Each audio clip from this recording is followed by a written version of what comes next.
Yo, salut tout le monde, c'est Lucas, on se retrouve aujourd'hui pour une nouvelle vidéo, mes lectures manga ou achats manga. Mais avant, je tenais à vous préciser que ce genre de vidéo va encore changer. Je sais, vous allez me dire, Lucas, mais tu changes tout le temps le concept de tes lectures manga. Bah oui, j'essaye de m'adapter au mieux à vous. Donc les vidéos seront beaucoup moins longues, je serai beaucoup moins dans le détail des mangas que je vais vous présenter. Donc je vous en présenterai plus par vidéo. J'en parlerai vraiment très brièvement, mais sachez que j'ai ouvert un site exprès pour les mangas que je lis, qui est dans la description. Sur ce site, vous retrouverez les critiques de mangas que je lis tome par tome, assez détaillées, donc avec une critique et ma note sur le manga en question. Donc voilà, n'hésitez pas à aller faire un petit tour et à vous abonner au site. Et il y aura toujours ces vidéos-là où je vous présenterai vraiment très brièvement les mangas. Donc on va commencer avec les mangas que je n'ai pas chroniqués sur le site, puisque c'est assez récent. Et j'ai lu Kid I Luck, tome 2 et 3. Alors j'avais lu le premier tome il y a assez longtemps, c'était vers Noël, et ça m'avait beaucoup plu. C'était l'histoire d'un lycéen qui était réputé en fait pour être assez violent, et qui, une de ses copines, enfin il était très intime avec cette fille, s'est fait agresser un jour, et depuis elle sort plus jamais de sa chambre et elle ne parle à plus personne. Il s'est dit, pour lui redonner le sourire et pour la faire rigoler, je vais passer à la télé et m'inscrire à un concours de blagues. Donc ce qu'il faut savoir, c'est que le gars forcément est très nul en blagues, il a jamais été bon, mais il essaye, il donne vraiment tout ce qu'il a, même s'il est super nul, tout le monde essaye de le décourager. Eh bien, il essaye quand même, voilà, il s'arrête pas, et puisque pour lui, c'est le seul moyen, en fait, de faire retrouver le sourire de sa copine. Donc c'est en 3 tomes, c'est vraiment touchant, émouvant, mais aussi très drôle. On va retrouver notre personnage dans pas mal de situations assez rigolotes, notamment ces blagues, en fait, qui sont pas drôles, mais qui vous feront rire. Il y a aussi pas mal de petits rebondissements, hein. À la fin du tome 2, je me suis dit, comment ça va se passer, tout va bien. En fait, il arrive un truc un petit peu salaud qui redonne goût à l'intrigue. Et surtout, grosse dédicace à Kiyun, qui a géré au niveau des traductions, parce que même si je pense que les blagues ne sont pas traduites mot pour mot, parce que l'histoire de ce manga tourne autour des blagues, hein, forcément, c'est ce qu'il y a de plus drôle. Je pense qu'ils ont quand même eu beaucoup de mal à réadapter les blagues. Elles ont été bien traduites et finalement c'est quand même très drôle. Donc rien que pour ça, vraiment gros respect à eux. En deuxième, j'ai lu Kokoku tome 2 de chez Glénat. Le tome 1 était sorti, il me semble, au mois de mars. Et le tome 3 sort au mois de juillet. Donc là, Kokoku, c'est un rythme assez effréné. Alors comme je vous avais dit, hein, le tome 1 était vraiment cool, mais il y avait beaucoup d'infos qu'on n'avait pas. Par rapport à l'univers de ce manga qui était quand même assez atypique. Je répète le pitch, en fait c'est une famille, lorsqu'ils appuient sur une pierre, le monde s'arrête, tout devient statique. Sauf qu'ils ont découvert qu'il y avait une autre organisation qui était aussi capable de faire ça. Là ils se retrouvent les deux familles en fait bloquées dans ce monde statique et c'est un peu le bordel. Donc on en apprend plus sur le passé de nos personnages principaux, ce qui est super intéressant. On en apprend surtout beaucoup plus sur les régents. Les régents, ce sont ceux qui contrôlent ce monde statique. En fait, dans le monde statique, tu n'as pas le droit de toucher ou de faire du mal aux personnages qui sont bloqués dans le monde statique. Or, si tu le fais, parce qu'il y en a qui le font, il y a un arbre gigantesque qui vient et qui t'écrase la tête. Ouais, c'est un peu chelou, mais c'est quand même assez cool. Notamment, on va apprendre quelque chose d'assez important sur la nature des régents. Qui sont-ils? D'où sortent-ils? Et l'histoire commence vraiment à être très bonne et c'est super accrocheur. En troisième, j'ai aussi lu Toys of War de chez Kana, le tome 1. Alors, Toys of War, assez mitigé. Vraiment, déjà graphiquement, il faut que je vous montre, c'est franchement pas super bien dessiné. Moi, je trouve que c'est pas super bien dessiné. Il n'y a pas de détails. C'est très enfantin. Je trouve ces dessins vraiment pas beaux. Ça, pour moi, ça ressemble pas à du manga. Alors, ce qu'il faut savoir, c'est que il me semble que c'est dessiné par un japonais, mais sur une édition française. Enfin, c'est un truc assez chelou. Mais il y a un gros contraste avec l'histoire de ce manga qui est dessiné de façon très enfantine et avec des trucs très ronds, très peu détaillés, etc. Et quelquefois vous allez avoir des passages vraiment très gore des gars qui se font transpercer, des bras coupés, enfin, voilà, tu sais pas d'où ça sort en fait. Et l'histoire, c'est simplement les enfants, dans un monde dans le futur, en fait, sont enfermés et servent à entraîner des robots qui auront une intelligence artificielle. En fait, le but de ces enfants, c'est d'entraîner ces robots et de leur donner des expériences que les robots ne sont pas capables d'acquérir par eux-mêmes grâce au programme. Donc, par exemple, ressentir des émotions comme l'amour, la haine, le mal, enfin, comment sentir que tu as mal. Enfin, tout. Et ces enfants, on leur dit que, bah voilà, si... je pense au-dessus de 16 ans, ils deviennent des adultes et ils sont envoyés au paradis en fait. Enfin, on leur fait croire que c'est le paradis, mais notre héros va découvrir que c'est plutôt l'enfer que le paradis. Donc en fait, les humains se font contrôler par ces robots. Vraiment très très brouillon et dommage parce que je dirais jusqu'aux 3/4 du tome, j'ai un petit peu rien compris. Enfin, on t'explique pas grand-chose. C'est à toi de déduire les choses, voilà, il n'y a pas de... Autant j'aime pas quand certains mangas traînent trop, mais là vraiment, on nous a presque rien à raconter. Par contre, vers la fin, ça devient un petit peu mieux, puisque nos deux personnages, donc un robot et un humain, je ne sais même plus comment ils s'appellent, je l'ai lu il y a pas mal de temps, en fait deviennent potes et partagent chacun leurs émotions. Et le personnage principal, eh bien, va avoir des pouvoirs, on ne sait pas comment, et son but, ça va être de sauver les humains. Donc pour l'instant, je suis assez mitigé, mais j'attends Voilà, il s'appelle Giral. Mais j'attends quand même de voir la suite, mais c'est vrai que niveau dessin, ça peut en rebuter pas mal. On continue avec Bestiarius chez Kazé, qui sort au mois d'octobre. Ah, octobre c'est dans longtemps, mais j'ai eu l'exclusivité et je suis franchement super content. Donc déjà, ce qu'il faut dire, pardon, c'est que c'est fait par Masasumi Kakizaki, qui n'est autre que le mangaka qui a fait Rainbow, Green Blood, et certainement d'autres mangas cultes que je ne me souviens pas. Alors ce que j'ai bien aimé dans ce manga, c'est que c'est en fait un mélange de l'époque, vous savez, un petit peu romaine, avec les gladiateurs, etc., et mélangé à du fantastique. C'est-à-dire qu'on se retrouve dans le monde de la Rome antique, avec en plus des créatures.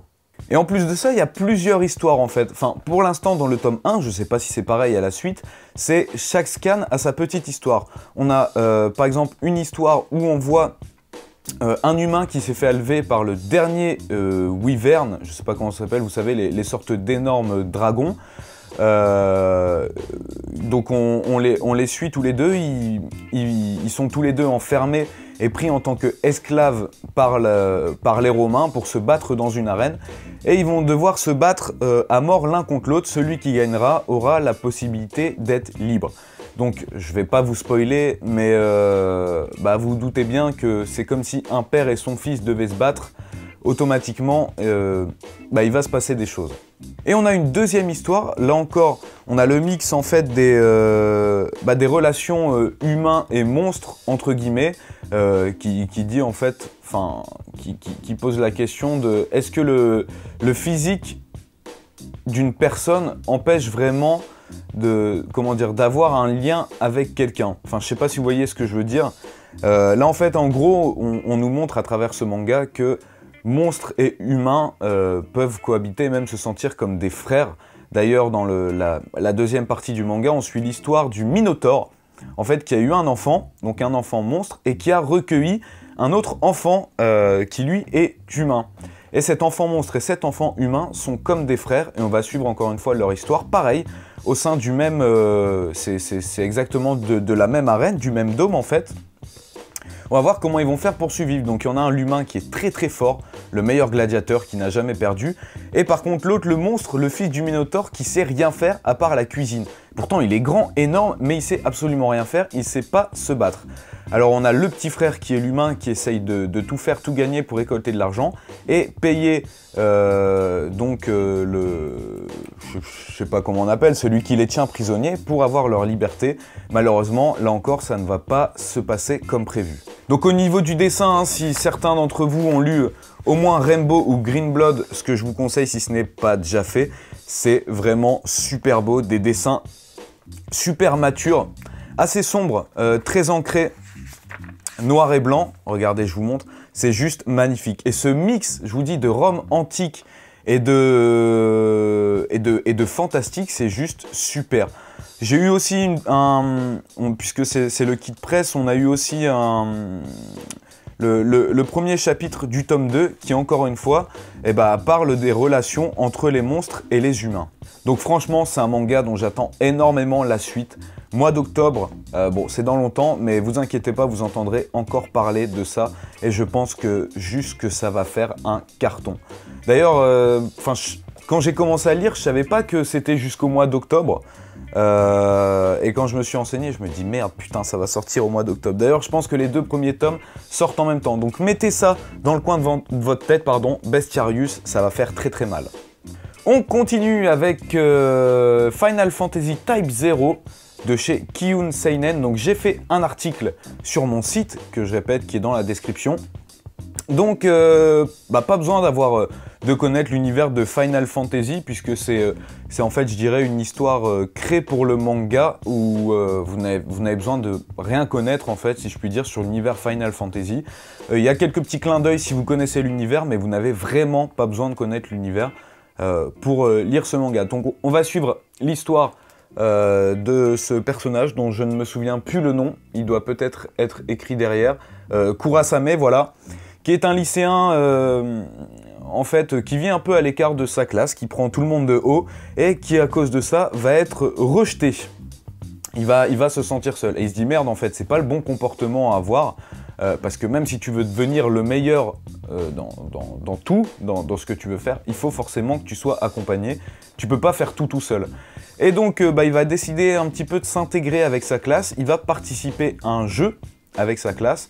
Et ce jeu va très très mal tourner. Et ça va virer au massacre, en fait. Il restera que très très peu de survivants, dont lui, de sa classe. Donc voilà, un homme solitaire qui va devenir en fait très très proche de ses camarades, qui vont aussi être rejetés du reste de l'université, puisque les gens vont se demander pourquoi est-ce qu'au final il n'y a que 4 survivants? Qu'est-ce qui s'est passé pendant ce jeu? Il y a eu des événements qui doivent être cachés du reste du monde, puisqu'il y a des complots avec d'autres pays. Donc c'est assez délicat, ouais, c'est assez délicat pour eux, et c'est dérangeant si on se met à la place des personnages. Donc c'est en 5 tomes. J'ai kiffé le premier tome, mais j'attends quand même de voir la suite. On continue avec Sword Art Online Progressive, donc qui est un spin-off de l'arc Aincrad. Donc je pense que c'était le premier arc, si je dis pas de bêtises, le tout début, où on va retrouver Kirito, mais avec un autre personnage. Donc ça aussi, j'en ai fait un article sur mon blog, qui est dans la description. J'ai kiffé, voilà. Pas besoin non plus d'avoir lu les premiers... C'est quoi ça? Oh, c'est un manga, bref. Pas besoin d'avoir lu ou vu les premiers Sword Art Online. Moi, j'avais pas kiffé Fairy Dance, et celui-là, Progressive, j'ai grave kiffé. Je vous explique pourquoi en détail dans mon blog, mais vraiment, là, j'ai lu le tome du début à la fin. C'est très bien dessiné, et l'histoire est passionnante. On se retrouve avec une fille qui, là encore, est une écolière vraiment très coincée, qui pense qu'à ses études et qui n'a jamais rien fait de sa vie. Et du jour au lendemain, elle va se retrouver enfermée dans ce jeu, Sword Art Online. Elle ne va pas... elle peut pas en sortir, personne n'est capable d'en sortir. Le seul moyen d'en sortir, c'est de gravir les étages pour arriver au sommet et pouvoir sortir du jeu. Sauf que depuis plusieurs mois à la création du jeu, personne, je dis bien personne, n'a réussi à passer le premier niveau. Donc, pas mal de gens vont devoir s'allier et tout faire pour passer ces niveaux. Mais vraiment là, on se demande vraiment comment ils vont faire pour s'en sortir. D'autant plus qu'on se rend compte que cette fille qui, à part l'école, n'a jamais rien fait, est vraiment très forte dans le jeu. Elle est très, comment dire, habile avec une épée. Et j'ai bien hâte de voir comment ça évolue. Je pensais jamais qu'un jour je dirais j'ai hâte de lire à la suite d'un Sword Art Online. Oh putain, mon fauteuil il est en cuir, j'arrête pas de transpirer, c'est un truc de ouf. Et enfin on va terminer pour cette vidéo avec Crueler Than Dead. Crueler Than Dead, voilà, je dis avec un accent ricain. Donc en 2 tomes chez Glénat, le premier tome est sorti, vous voyez déjà au niveau de l'édition que c'est un petit peu plus grand. Donc c'est fait par Tsukasa Saimura et Kozo Takahashi, deux illustres inconnus. J'ai fait des recherches sur eux, j'ai absolument rien trouvé. Donc, un manga de zombies, rien de plus banal.